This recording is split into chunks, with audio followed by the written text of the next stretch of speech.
Before armies move, stories move fast. Long before many people could point to Niger on a map or name the rivers of Mali, they already believed they knew Africa. They had seen the images: hunger, chaos, corruption, dependency.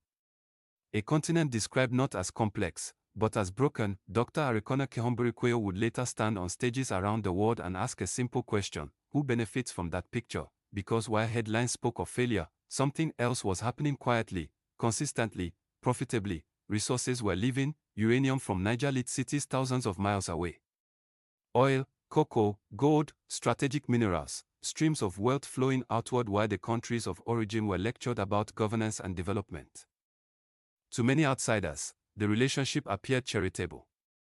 Aid conferences, handshakes, speeches about partnership, but to critics like Dr. Arikana, it felt like a performance. Behind the curtain were older arrangements whose roots reached back into empire. Defense agreements, currency controls, corporate privileges, networks of influence that survived independence ceremonies and flag raisings. Political freedom had arrived, economic freedom, she argued, had not, and the image of a helpless Africa played an important role.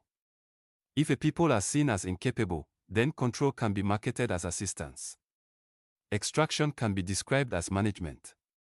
Oversight can be framed as responsibility. Tell the world a continent cannot stand on its own, and few will ask why it is never allowed to, so the narrative traveled, through textbooks, through television reports, through diplomatic language polished until it sounded humane. Meanwhile, leaders who challenged the arrangement often found themselves isolated, pressured, or replaced. The lesson circulated quietly: cooperation brings stability, resistance brings storms. By the time Dr. Arikana began forcefully criticizing these systems in international forums, she was not merely disputing policy. She was challenging a storyline decades in the making, and powerful stories rarely surrender without a fight. When Dr. Arikana Chihombori-Quao took the microphone, she did not whisper. She spoke about contracts ordinary citizens never saw. About how nations rich in resources remain poor in infrastructure. About currency mechanisms critics say limited sovereignty.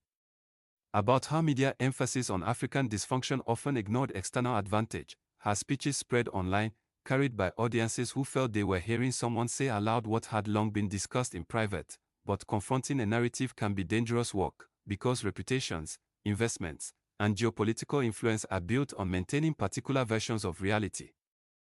If those versions crack, uncomfortable questions follow. Why do resource-rich nations struggle? Who writes the trade terms? Who truly profits from instability? To supporters, Dr. Arikana was revealing hidden architecture.